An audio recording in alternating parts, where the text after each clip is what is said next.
Hi, this is Jennifer Marr, Chairwoman of the Putnam County Business Council, and we are going to be kicking off a leadership series where we are reaching out to local small business owners and getting the story of how they have managed through this pandemic and what they're doing to pivot and move forward. So this morning I have a good friend of mine named Mike Bucci. He is a financial advisor at Ameriprise for Tier 4 planning. Hi, Mike. Hey, Jen. Hi, everybody. Did I say that right? You did? Yeah, that was pretty good, Jen. What the heck is Tier 4 planning? It's just a name I came up with. Most of the clients that I have are New York State teachers, employees of school systems, state employees, municipalities, and so there are a lot of similar, objections and objectives and goals and all that kind of stuff. So we just kind of framed it around the level of pension that they generally have, which is called Tier 4, and just coined that. I like it. So Thanks. You're working from home? Yeah, we started working from home, our company, like almost immediately. I forget the date, but it's obviously been a long time. Yeah. On a Sunday at around 1 o'clock, I just happened to check my email, and it was this huge email that came out from our regional manager, and he said, "You need to be on a conference call at 2 o'clock. What the hell's going on?" And they said, "We are going to be shutting down, and you can go into the office on Monday, but then that's it." And then that turned into like Wednesday's the last day, which turned into Thursday being they turned off our cards, and we haven't been able to go back since, obviously. But yeah, we've been working home from then ever since. Wow. Yeah, we shut down really early too. I think we shut down a week before restaurants. But I think because in the legal world, so we see Chris's emails, things were going back and forth very rapidly. So I kind of saw the writing on the wall and said I might as well. And because I had a new grandbaby and I wanted to see her as long as I could. So that lasted 12 days, but at least I got that. So, yeah, that's good. That's positive for sure. Yeah, so good. That's smart that they pivoted so quickly and good stuff. Good leadership. Yeah, I think a lot of businesses are different. So like, if the order comes down from management, it in many cases it's not really market driven. It's like policy driven. Like, how do we keep our employees safe? How do we do all this? And there was so much unknown at the time.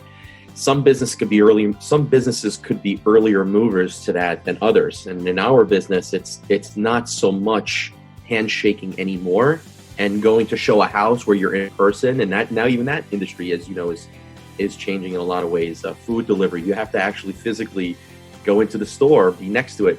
But with my type of business, people are used to starting to consume it through the phone or through video. So we were able to do it earlier. I think that's kind of why we, made that decision earlier. It's funny because I'm a client of yours, and you already know that had you ever provided this, I would have taken you up on it in a heartbeat because my schedule. Right, and my schedule's crazy. I'll be honest with you. I think up until now, and we'll probably talk about this because I thought about it a little bit. I think up until now, professionals in a lot of ways probably thought that a Skype meeting would be perceived as me not having the time to go physically drive to you or see you or for you to come see me. Versus now, I think the perception has changed to that, wow, I'm so happy that you're innovating and you're trying to be good at this virtual technology. And that's a big theme I'm talking about with a lot of small business owners when we talk, Jen, and when we talk to folks when we're at our meetings. This is an age of innovation like never before. So I'm glad we're doing it. Me too. And there were some industries that just dragged their feet and were kicking and screaming. And, now they got to pivot on a dime. So at what point, Mike, did you realize things were going to get very difficult for a lot of people, if not all people, financially? Yeah. I think, you told me you would probably ask me this one question. And this one question I thought about.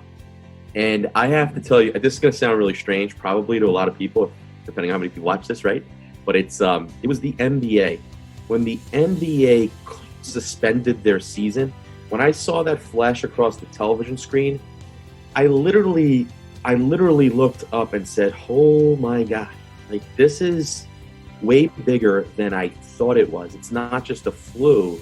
It's becoming almost like it's becoming socially unacceptable to have a business right now where you're going to be next to each other. And then I remember a movie called The Butterfly Effect, which is a movie a long time ago with Ashton Kutcher, and I know Ashton Kutcher's in it and all that, but it was a really wild movie in how little things, how they can just, like a fractal effect of a decision like that, what happens. And the NBA for me was that, because after that, so many other things changed, and you start thinking about how many people's jobs that just, concession stands, the bus drivers, the Uber drivers, so many things that just around the NBA alone.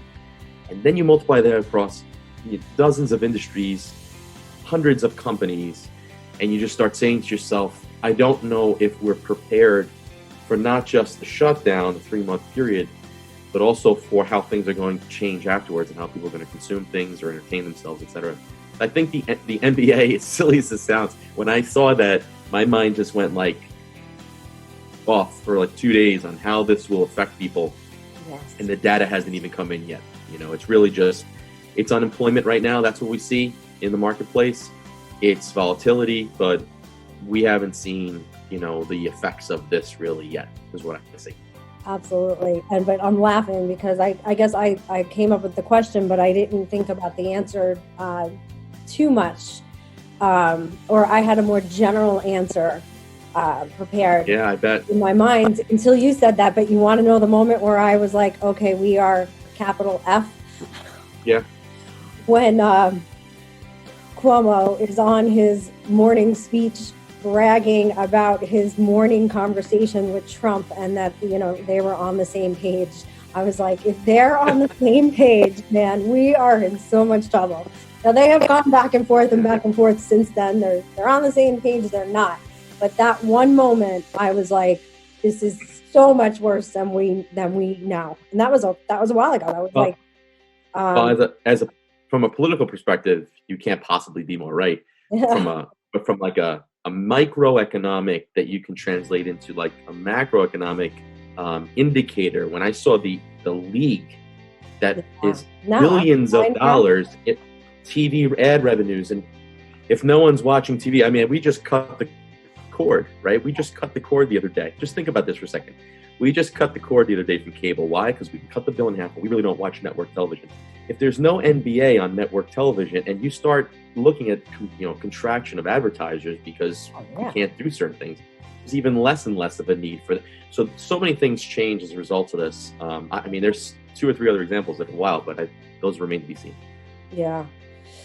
And then so we've been working on, we're going to start a campaign today. We're trying to create a movement. Have you ever seen that TED Talk, Create a Movement? No, not yet. You would like it because it's like at a Grateful Dead concert or something, and one guy gets up and starts dancing and everybody kind of looking at him. Oh yeah, I've seen that. I've seen that one. Yeah. So we're trying to put a campaign out there, and we created a little graphic that can be shared. We want to open Putnam County safely, and it has a mask, and that you have to comply. So who's the dancer? Who's the dancer though in Putnam County is the question. Is it who's the person that's going to start the movement with all the moves? Is the question, Jen. That's not going to be me. I don't care. I'll do it. It's going to be a core. The core group, this team that we've been working with, and we're putting together a reopen Putnam County task force that's involving all the towns and villages, and try to have a rep.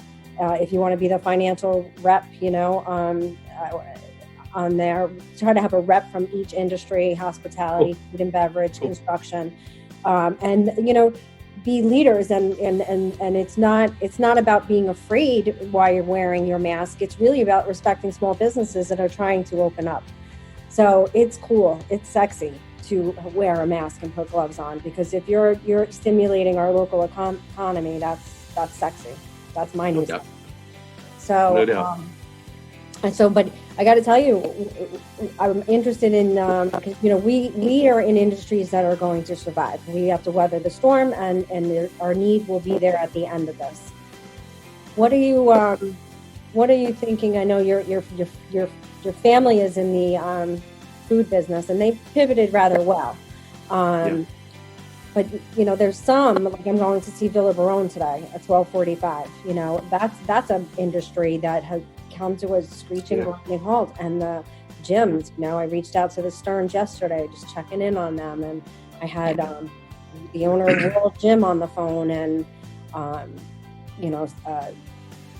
private schools, there's some that just are going to take the longest, or what they're calling phase 3 of opening. Do you have any insight for some of these businesses that it almost seems insurmountable to think of being able to survive 3-4 months without income, if not more? Yeah, I'm not even gonna try to even understand. I can't even understand what that would be like. I mean, if you told me that if I owned a gym right now, and I mean, Planet Fitness right now on Facebook is advertising with sponsored dollars, a $0 enrollment fee and 0 fees per month until they open. Like, just think about that for a second. They're getting laughed at on social media for just trying to sign people up so that when you're ready to go back to the gym, we'll be here and you'll have a membership and it wouldn't have cost you anything. People are making fun of them right now, and they're just trying to make sure that they not only keep the people that they have, but can continue to grow during the time.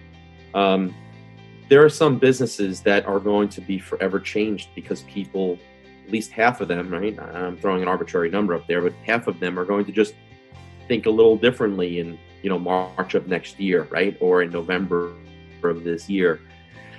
So yeah, I don't know. I can't give them any insight on that regard. But what I would say is for those that are not shut down, like those types of businesses right now, what I would say is that, and this is something that's like really close to my heart, I don't think that there's ever been a period of time where we've been able to have innovation like now, as long as it's centered around the customer experience, like we've ever seen before.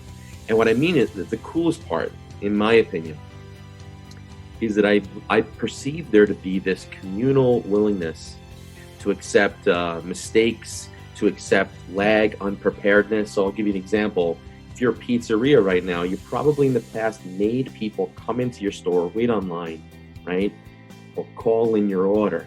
It was never, for most businesses, it wasn't texting or some other mediums like that. And I think now, like if you try to do that and try to innovate through an app like Slice, for example, that I know Scott Colantonio is working on. I just forgot his last name for a second. That he works for that company. That innovation right now is massive. And if you're not good at that stuff, there's never been a period of time to get better at that. That's one thing I see.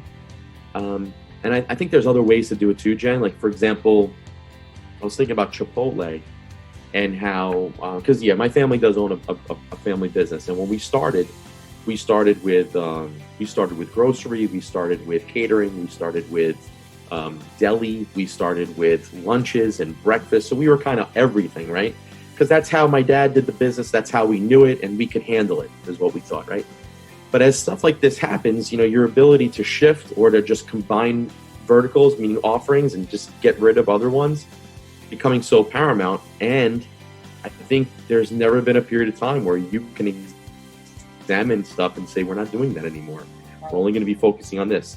So for some businesses where they're just focused on one thing, if you named one in particular, Bill Barone, I'm not exactly sure how they're going to deliver a good experience right now, but they'll figure it out and we'll get through this. But for businesses that aren't like that, I think innovation is tolerated more now than ever before. That would be the best insight I could give. Yeah, well, some of the trends we can talk about, I've been sort of tracking some of the trends prior to COVID, because my industry has been moved in this direction a long time ago. We got cut off at the knees with Zillow, Realtor.com, and Trulia. I mean, when I used to list a house, I'd get 30 leads on a house. If I get one, it's a lot because they're sold out to other realtors. Yeah. So it changed our industry tremendously. And it's been ever since. My company is one of the first to have AI technology. We've had a chat box that pops up on our website when you're out. We're mobile GPS based. So if you drive by our sign and you open you put in our website, the house you're in front of pops up as long as you have your GPS enabled. So we've had all that for a long time, but I've been sort of trending even more so things that you need to have, and financing is one of those things. Anything you can offer a financing option, that's a trend.